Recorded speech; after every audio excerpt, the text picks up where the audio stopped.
So welcome, Dottie Schindlinger to iTWire TV. Dottie's the Executive Director of the Diligent Institute and has been in Australia for a couple of weeks now. So welcome, Dottie. Thank you so much, Grant. It's great to be here with you.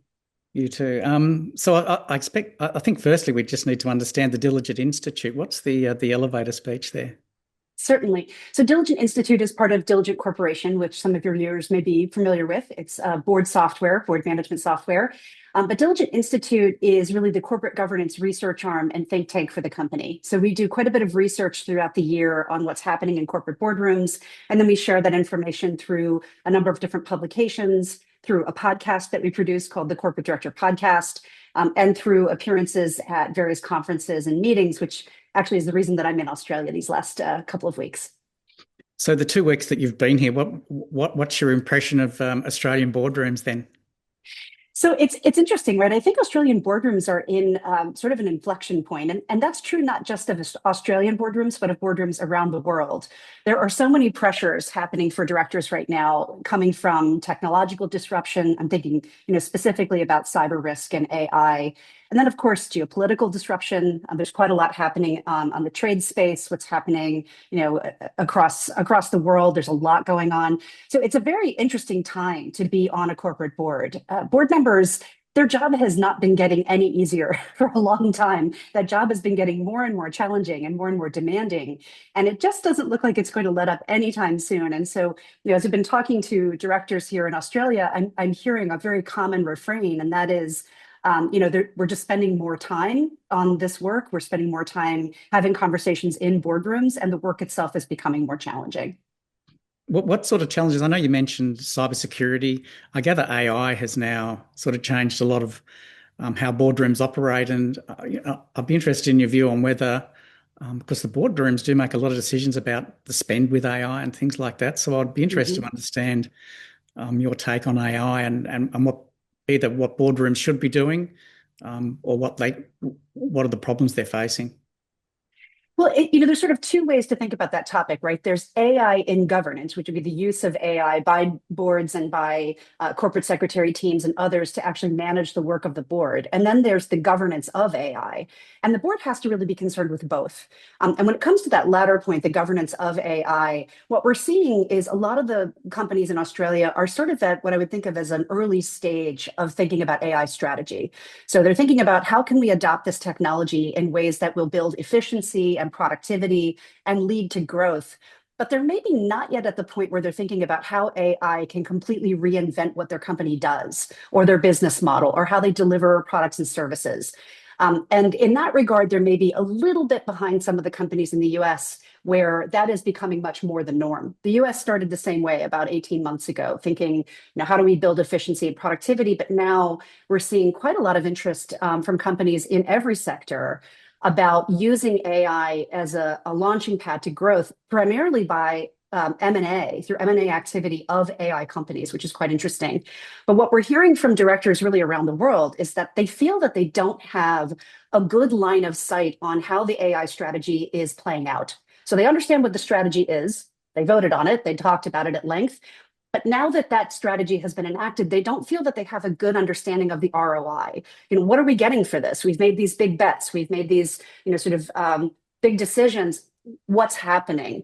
And they're feeling a bit uncertain about how to keep track of how things are changing because things are changing very, very, very rapidly. So that's sort of part one of the AI story. The other part of the AI story is using AI in the boardroom itself. And that's something that Diligent as a company is doing a lot of work in. So we're providing a lot of AI tools for board members that are really very specifically designed around the way boards function. So all the data is maintained very securely within a firewalled section that only that company has access to. There's good data sovereignty. It stays within country. But because of that, it's also a bit more limited, right? So if it's not something like the free version of ChatGPT, it's only going to know about you and your universe and your materials. And so there's a little bit of a training process that needs to happen on those tools. But the risks are so high that it's very difficult for boards to do something like use the free version of ChatGPT safely, right? And one of the things we know from some of the work that we've done is, unfortunately, there are some board members who are doing that. who are maybe using the free versions of ChatGPT and Claude and other tools, Gemini, to help them prepare for board meetings, for example. Now, they may not be doing something untoward, like loading their whole board pack into the free version of ChatGPT, but we also don't know that they're not doing that. So it is a bit of a risk, and it's something to be very conscious of. And so one of the things I've been doing at the conferences I've been attending the last couple of weeks is helping to educate both directors, corporate secretaries, IT directors, others, that this is in fact happening. We need to be very aware of it.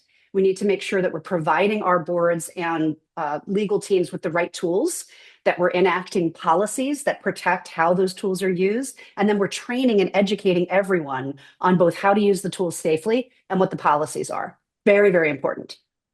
So I suppose the makeup of a board is it does it need do they need reshuffling, or is it just about those existing people needing to upskill? Well, Grant, it's a great question, right? And we've faced this before, right? I think about maybe 10 years ago when cyber risk became a big topic of conversation in boardrooms for the very first time. And we looked around the boardroom and realized we don't have anyone in this boardroom who has cybersecurity expertise. And do we need to add board members with cybersecurity expertise? The truth is we can't just continue to grow the boards and add new people every time there's a new topic that we're dealing with. That said, AI has such potential to be such a major source of disruption for really every industry and for lots of different roles out there. And so to have no one in the boardroom that has AI expertise might be a bit of a liability. Now, the person in the boardroom with the AI expertise might be your CEO. It could be a member of the management team, but by and large, a lot of companies are not led by people who are AI experts. That's not really the normal profile for CEOs, CFOs, board members. So it's a question. It's something to really think about. And I think the answer is always going to depend very much on your industry, the size and development stage of your company, sort of what your strategy is around AI. If you're using AI really as just an efficiency building tool, then you might not need to have, a full-blown AI expert board member.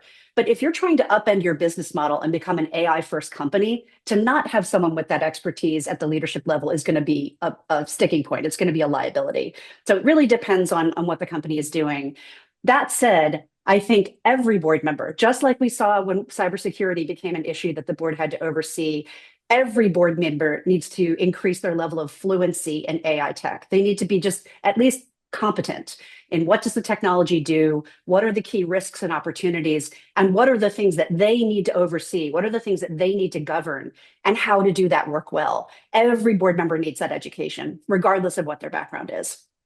And that's not a quick fix, I wouldn't have thought. I mean, if you're a startup, maybe because you don't have any of the legacy issues, it may be easier for companies that are in their first year or two of existence because they can set up the board based on what they know now, whereas a lot of boards will be set up historically, I suppose, if that's the right terminology. Sure. Well, so whether it's a quick fix or not, I would say, board members tend to be very good students. Every board member I've ever met is very curious. That's what makes them a great board member. They ask good questions. They have a very flexible mindset, right? They are really focused on how to grow and develop both the company and themselves. And so that mindset is very much going to help them right now. They need to be curious about the technology. And, you never know where you're going to get the intel that you need, right? It could be taking a course. Diligent provides, for example, a certification program that I helped to build called AI Ethics and Board Oversight, which is specifically for board members. And it's all around the different kinds of ethical conundrums and strategic decisions they're going to need to be able to make around AI. Something like that could really benefit a lot of board members. But it also doesn't have to be a full-blown certification program. Even just reading a good article or attending a conference presentation or speaking to an expert at a firm that you bring in to coach the board, those things all can help. They're not going to turn them into an AI expert, but that might not be necessary. What might be necessary is just to raise the level of competence and fluency so that they can understand the strategy the company is enacting, ask the right questions about it, probe on the right things at the right moment. That's really where the education needs to come in. So it may take a little time, but it doesn't have to take forever. And in fact, it shouldn't. By the time they take a certification program, attend a lecture, read a paper, AI will have changed. So it's one of these sort of ongoing processes that, if you just have that open and curious mindset, that's going to be the most important tool in the arsenal right there. Are you finding, Dottie, any specific sectors are doing this better than others? I don't know whether that's the banking sector or superannuation or retail or any of those. It's a great question, Grant. I mean, I would say that there are certain sectors that are a bit ahead of the game. Financial services is definitely one. Financial services, generally speaking, has been sort of an early adopter of technology all along because of the nature of their work and because they're watching what's happening with their peers. They want to remain competitive, and so they often tend to be early adopters. I would also say really any company in the technology space. Most tech companies now are relying heavily on AI tech to do their work, especially in the area of coding and software development, software engineering. AI is really just now, kind of the foundation of all the work that they do. So, depending on your sector, you may be a bit further along or a bit less far along. But really, every sector is finding that there's an impact, right? So, every company has a back office. A lot of back offices are now leveraging AI tech to do what they do more efficiently and more cost effectively. And so, whether you're using AI to deliver product and services to customers, or whether you're just using it in house to streamline the work that you have to do anyway, I think every company is going to find itself becoming a sort of AI first company in very short order. So you've been at the Diligent Institute now for nearly 10 years. I know you started this interview saying it's sort of the inflection point. So is this the toughest it's been? What a great question. I would say that it's a really interesting time, and I don't know that I would say that it's harder than, say, when cyber risk first became a big issue that we were all dealing with. It has a lot of hallmarks of that same time for me. I think about what it was like, working with boards who had never had to think about cyber risk ever, and trying to help them understand what sorts of protections need to be in place, what kinds of questions they need to be asking, what they should expect in terms of reports coming from their CISOs and CIOs. This has a lot of eerie similarity to that time. And what I would say is that, probably about 3 to 5 years after that sort of hit the stage, most board members were having regular conversations about cyber risk in the boardroom. They felt confident in those conversations. They asked lots of follow-up questions, but they were on pretty sure footing in terms of overseeing that risk and doing a credible job, making sure that the company was really trying to do the right things. I feel like we're going to see something very similar in the AI space. The question for me, and maybe the part that is a unique challenge about AI, 3 to 5 years is a pretty quick clip for a board to come up to speed on any topic. 3 to 5 years might be too long to come up to speed on AI. I was having a conversation a couple of weeks ago with a gentleman named Josh Klein, who's a AI expert. He works on sovereign AI for a couple of different nations, including Iceland and Zanzibar, and he's working with a few other countries. And he relayed to me a conversation he was having with a friend about some AI tech that they were both familiar with. And his comment to his friend was, "Oh, it doesn't do that. This thing that you're describing, that tech's not able to do that." And his friend said, "When was the last time you used it?" And Josh said, "Oh, about 5 days ago." And his friend said, "That was 5 days ago. It now does that." And that story has really stuck with me because that's a very good example of kind of where we are with AI. In the beginning of February of 2026, pretty much all of the major AI developers released new models of their AI tech, and they are so dramatically different from where they were the day before that they're almost unrecognizable. There was a great article that was written by an AI expert developer named Matt Schumer that kind of went viral all over X and all over the internet because he was explaining how the analogy for him is that, we've been wading in water and all of a sudden we look down and the water's now at chest level and we didn't realize that it was rising this whole time. I think that's really what we're about to experience with AI. It will change the world faster than we're ready for it to change the world, and it may change the world faster than we can be prepared. And so that is a unique challenge about this moment in time and this technology that I think is just a good wake-up call for everyone in governance. Let's all buckle down. We can't pretend this is going away. We can't pretend it's a fad. We can't pretend that someone else is going to handle the issues. It's our job. We have to step up to the plate and make this happen. So does the Institute have I don't know, a 10-point plan or anything like that that helps a board understand itself and what their inefficiencies may be? It's a good question. I would say, I don't have a 10-point plan. What I do have are 3 recommendations to just get started. If this is not something that you've been dealing with at your company just yet, and you realize our board has not had a single conversation about this, here's a good place to start. Part 1, do an audit. Find out how AI is being used in your company now. The answer is not going to be that it isn't. it is being used at some level of your company by some employee somewhere in the company. And so do an audit, find out what is in use, how is it being used, how is it being protected, what is happening. So that's part one. Part two then is make sure you select the right tools and put the right policies in place. So once you understand what is already happening, then do the due diligence to figure out, well, what should we be doing? What tools are safe for our context? And that's very context specific. Every industry is different, every company is different. If you're highly regulated, the options are going to be much fewer for you than if you're not highly regulated. So you need to sort of adjust for what your reality is. Pick the right tools and then write policies about how those tools can and should be used and how they should not be used. And then third is provide training everywhere, all the way from the front lines to the boardroom. Everyone needs to be educated about what tools we've put in place, why we chose those tools, what the policies are around using those tools, and why those policies are important to follow. That's a really good place to start. If you've not started, start there. That's not where you end, but that's where you start. If a board doesn't have a CTO or a CIO on there, should it? So it may benefit them. Again, everything is context dependent, Grant. So if the company is, again, not, heavily investing in AI tech, it's not a part of something they're rolling out to customers, it's not how they're thinking about their business model, they might not need one.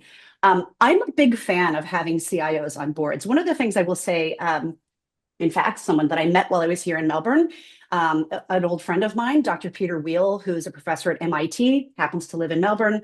And we got together. He wrote a paper a few years back looking at future ready boards. And what he was looking at was the number of people on boards who were digital experts, who really clearly had digital expertise. And what he found was that when there was one person on the board with digital expertise, there wasn't really much of an impact on the company's performance. If there were two, there was maybe a little bit of an impact, but nothing really that measurable. Once there were three, that company outperformed its peers by 35 percentage points. It was night and day. It was like a completely different approach.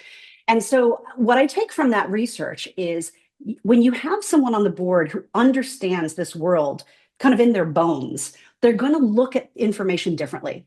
They're going to kind of use that mindset of digital technology expertise to assess everything, the strategy, the risks, how we're thinking about supply chain, how we're thinking about geopolitics, how we're thinking about the growth of the company. They're going to look at everything through a digital tech lens. That's probably very, very good right now. That's a great advantage for a company to have that mindset in the boardroom. Now, whether or not you need three of those individuals in your boardroom, that is always going to be context dependent. Your sector, your size of development, where you are as a company, you'll have to make those choices. But you just know that having that expertise in the boardroom can really become a critical advantage, and especially at this time when we're about to see so many things be disrupted by AI. You've been here a couple of weeks now, as you mentioned earlier. Is obviously AI and perhaps cybersecurity are the biggest issues. Is there much talk about governance and sovereignty? I think sovereignty seems to be, I don't know, the last few months seems to have raised its head a bit more. There has been quite a bit of conversation about that. My understanding, speaking as someone who's not as well versed in this part of the world as I probably should be, is that there have been a lot of particularly bad cyber attacks here in Australia in the last couple of years. And so I think data sovereignty and just data governance in general are very, very hot topics. And of course, when you add the AI layer on top of those conversations, they become more complex. I'll just give you one stat that I recently saw, that something on the order of 65% of all ransomware is now being launched by a non-human. So the vast majority of ransomware attacks now are just being run by AI as opposed to people. And so I think we are in this interesting time where AI is both an opportunity and a threat. And it's both a way to fight cybercrime and a way to perpetrate cybercrime. And so we're very quickly going to get into a place where we're going to have robots fighting robots when it comes to cyber risk. It's a very interesting time. What I'm seeing here in Australia is that a lot of those issues are taking up a fair amount of time around the board table. Board members are probably quite rightly a bit circumspect about investing heavily in AI innovation and growth at a time when there has been such rampant cyber risk. I think right now there's a little bit more of a conservative approach to technology innovation and technological transformation, but the board members I've spoken to, and especially in all the sessions that I attended at conferences the past 2 weeks, it is a very, very, very primary topic. Lots of boards are spending a lot of their time thinking and talking about these issues and trying to be very thoughtful and very responsible as they make decisions. And it's not easy. I think it's a very interesting time. Well, thanks, Dottie. I've really appreciated your time. Is there a takeaway message as our last question that, from your perspective, from the Diligent Institute? Well, one thing that I would recommend, Diligent Institute puts out quite a bit of excellent research on what's happening in boardrooms. And so if this conversation has been of interest to you, I'd recommend going to diligentinstitute.com. That will get you to our website. The most recent report that we did that was specific to the APAC region came out just at the end of 2025, and it was called the 2026 Governance Outlook Report for the APAC region. So there's quite a lot of interesting information in there about the areas of risk and opportunity that directors are spending a lot of time thinking about and talking about for 2026. So strongly recommend giving that a read if that's something of interest. Excellent. Thanks for your time, Dottie. Really appreciate it. Thank you so much, Grant. It was great speaking with you.